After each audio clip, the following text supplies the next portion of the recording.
With just days to go until the throne speech, the Prime Minister has promised this kind of vision moving forward. Canadians deserve an ambitious plan for a healthier and safer Canada. A Canada that's fair and inclusive. A Canada that's clean and competitive. But things can change quickly during a pandemic. Cases of COVID-19 are now on the rise in many parts of the country, and 2 federal leaders are self-isolating, complicating what a return of Parliament actually looks like. So how does all of this change the tone and messaging in next week's throne speech? What is a safe way forward for Parliament? It's Thursday, and I'm here with that issue. Chantal Hébert, Andrew Coyne, and Althea Raj all join me. Good to see you all. Let's start with what seems to be a bit of a change in messaging around the throne speech. Certainly, the Prime Minister has said he wants to build back better. It's been transformational. I'll dial down a little bit this week, at least in his public comments, in light of the spike in cases. Chantal, I'll start with you. How do you think it will change what we're going to hear next week? I think they did rein back some of their initial instincts to come up with a change speech from the throne. I think at some point they realized that outside of the bubble, people were not excited about the opportunities created by a crisis. They just wanted some stability. And so I'm not expecting a landmark throne speech, although I'll be curious to see what happens to the social safety net measures that the Prime Minister at this point still talks about.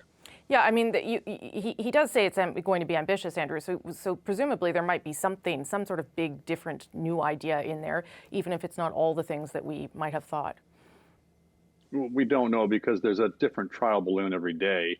It's certainly true that they let off about a dozen of them in the previous weeks, some of which I think may have been, to extend that metaphor, brought back down to earth, if not by the objections of the business community, of economists, of people like David Dodge, Don Drummond, pretty solid figures who have expressed a great deal of alarm about what the government was talking about, then by polling and focus group data I suspect they're getting, which has been telling them that as Chantal was saying, people are not particularly enthused by the idea of using a crisis where people's lives are at stake to pursue a bunch of ancillary dreams that the Liberal Party has harbored for generations. But particularly as the numbers have come up in the caseloads, I think that is bringing the immediate crisis more to the fore, both in public perceptions and in the governments. But are there things that they could lay down sort of as markers, Althea? Because there are other countries that are taking this as an opportunity to shift how they're governing. Is there an opportunity here for the Liberal government to lay down different markers? Certainly, but I think to Andrew's point, the expectations on this throne speech were raised to such a point where it seemed like unless we were living in some socialist utopia by the end of the year, it was going to be a failure. We should all have free broadband internet no matter where we are, and everyone has free healthcare, and there'd be free tuition, and everybody would have a job, and everybody would be healthy, and everything was going to be great. And I think that they realized that by kind of blowing up expectations to that point, they had to, people are going to be really disappointed by what's actually going to be in this speech. So we need to fix this problem, and then compile that with the fact that the case numbers are going up and people are incredibly worried about a second wave, and they're worried about their kids going back to school. The Prime Minister really needed to meet people where they were at. And I think that is really what we have seen. Do we expect that we will see things on issues that are important to the Liberals, that they feel are important to, frankly, other opposition parties as well, and to Canadians? Like, if there is nothing on childcare, I think it will obviously be a miss. But will we? Should we expect big, bold, transformational change? I think it's pretty clear that it's going to be a little less ambitious than what the Prime Minister was suggesting in August. So in light of that, go ahead, Chantal, and then I got a clip to play, but you go first. But the problem, I think, up to a point was that the mood seemed to be that Canadians actually wanted change when what they want is a notion that the government is serious about the pandemic. I think they realized that it looked like they were chasing butterflies while everyone else was kind of thinking we're in deep trouble here. So big question mark. The other issue is transformational change.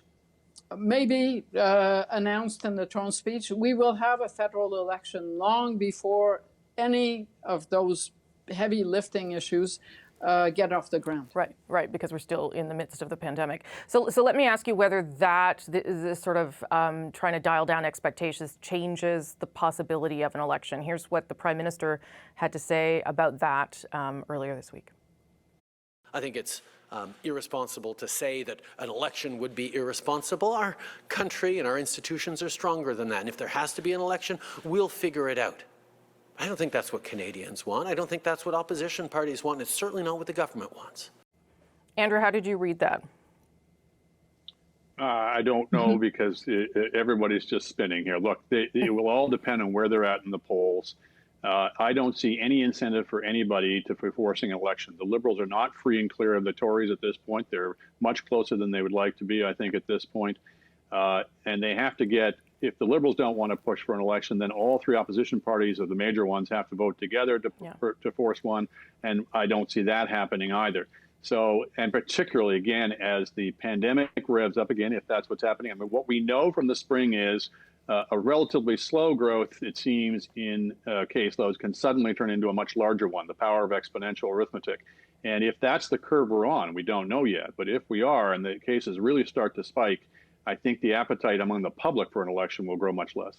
But there was a successful election in New Brunswick. There's going to be one in Saskatchewan. There's probably going to be one in BC. I mean, those are all indications, Althea, that it's possible, even if the Prime Minister says it's not his preference. Well, I think the Liberals would like to have an election sooner rather than later. I mean, I think in many ways they'd probably like to go in the spring. Frankly, the Conservatives might like to go in the spring too. I don't know that I agree with Chantal. I think that it's possible that this government could last several years. I think, the NDP has come under a lot of flack for basically siding with the Harper Conservatives and defeating Paul Martin's government when they had the opportunity of voting for things like childcare and the Kelowna Accord.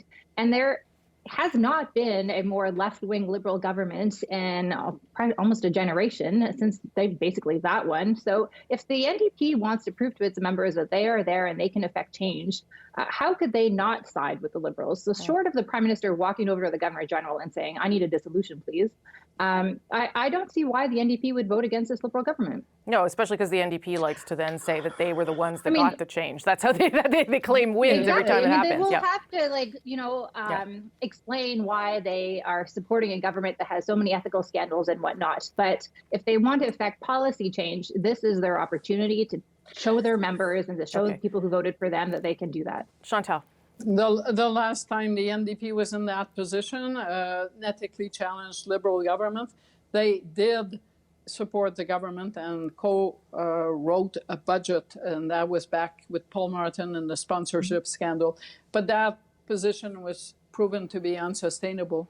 And months later, when lots of things that the NDP should have liked was on the agenda, they did vote to defeat the government. So I don't see how the NDP can sustain the government.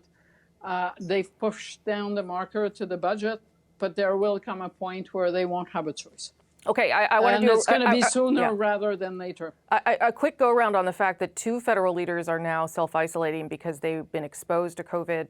The Bloc leader, his spouse has COVID, and in the case of Erin O'Toole, it's a staffer.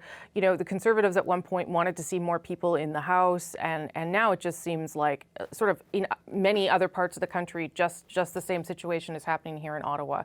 Does that change the dynamic? I mean, it's possible that Erin O'Toole will have to do a speech virtually, or Mr. Blanchette. Andrew.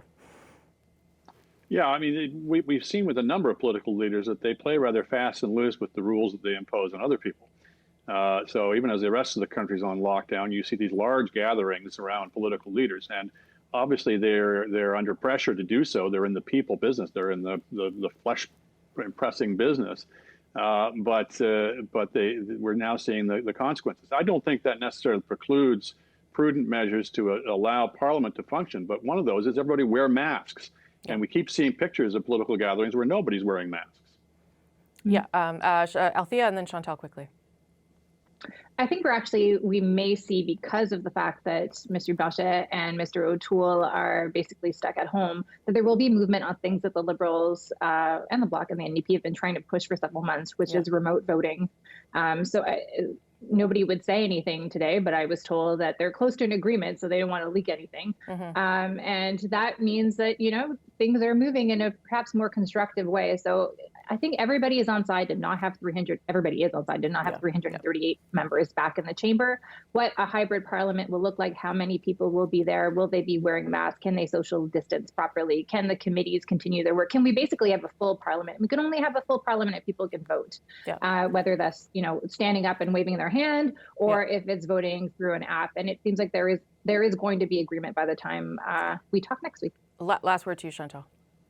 It's almost unavoidable, even if you set aside the François Blanchet and Erin O'Toole having to self-isolate. MPs from Atlantic Canada are facing serious hurdles in going home if they come to Parliament Hill, and they should be allowed to vote. So bottom line, yes, we have come to that point. If you can reopen schools and try to make them work, virtual learning, I guess our MPs are going to have to learn to vote, even if they can't physically be there.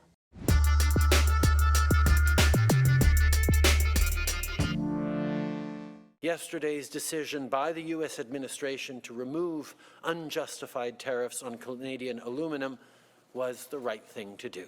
Our government will always stand up for Canadian workers. That was the Prime Minister reacting to the news that the U.S. dropped its tariffs on Canadian aluminum for now, just as Canada was about to impose its own retaliatory measures. So what do we make of this latest round between the two countries? The threat of tariffs is still out there. What does this do to the Canada-U.S. relationship? Let's go to the three of you.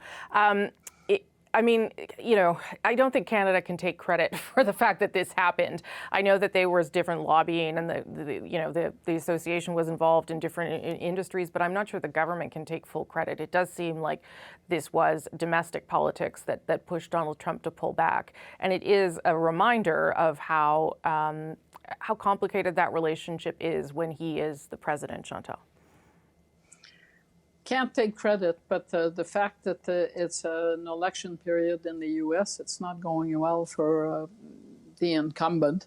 And the fact that Canada was looking at hitting where it hurts electorally, if not economically, probably played a part in there. Sure. In the Canada-U.S. relations, you can put it in the mix or not, but it's basically on pause as people are holding their breath to see what happens in November in the U.S. Yeah, I mean, and Donald Trump made sure to sort of leave the option to come back and impose tariffs if needed, presumably after the election, I guess, Andrew. But it is another indication of how, I don't know, how volatile he is or how unexpected he is, or I don't know how you want to characterize it. Yeah, and there's him, and then there's American trade policy generally, which has been vexing for decades. For sure. But yeah, let's not kid ourselves. We didn't get the tariff put on us, but they still have what they've termed as basically a quota, that if we exceed the quota, they'll slap the tariff back on. I'm glad it didn't escalate further. I'm not a fan of retaliatory tariffs. I think they rarely achieve what they're claimed to achieve, and they usually have consequences and costs for Canadians as much as for the Americans. So the fact that we weren't obliged by political grandstanding to impose the tariffs, I think, is a good thing. I think you're right to say that it had much more to do with U.S. Internal politics than anything we were contemplating. But at the end of the day, I think, as Chrystia Freeland said, common sense prevailed on both sides. Althea? Well, I don't know that it's common sense, because at the end of the day, well, maybe common sense for the Americans, maybe not for us, because we don't seem like we did not come out of this a winner. He said unjustified tariffs, but we ended up getting unjustified quotas. If the quotas that are now imposed on us are half of what we were sending to the U.S. to begin with per month, then clearly that's not a gain for us. And what would have happened if there wasn't an election, I think, is a real question to be asked. I think we may have played a small part, but part of that has been that the Liberals actually have been quite good about garnering allies in the capital and in industry groups and making their case. And the fact that, we were willing to, although we are limited, we can't hit like bourbon and orange juice from Florida, but we can hit Pennsylvania and Wisconsin, and we can hit Michigan, other states that are electorally very important, swing states in November, with a message that, hey, you're actually going to be more in pain with Donald Trump's actions than you would be otherwise. But at the end of the day, we didn't win. We lost ground. So that's not a great day for Canada either. Is it risky? Or we lost ground if Trump is reelected. Because I think part of the feeling in Canada is that we are killing time and we're playing the clock until November. And we'll see if there's a major headache on the morning after, but a normalization of the relationship. I'm not saying everything is going to be bright and rosy, rainbows, and what is it, unicorns we used to talk about? Yes, but unicorn. it will be a normalization of the relationship. That may not happen, but at this point, the game we're playing is to gain time and play the clock. Yeah, I mean, it gains time. Right, and then we get another challenge, which is if Biden is elected, then we have to deal with Buy American provisions and getting an exclusive to that. Yes, but it's in the normal scheme of things in government relationships rather than an impossible to normalize presidency. Last word to you, Andrew, then. This is just a reality that we have to accept, is that we have very limited ability to influence U.S. trade policy. We can do some with lobbying with the strategic places, but the notion that we have, some people can have, that we can just, hit them hard and that can bring them to the table, it's really a bit of a fantasy. Okay, I'll leave it there for this week, and I'll see you all on Wednesday. Thank you.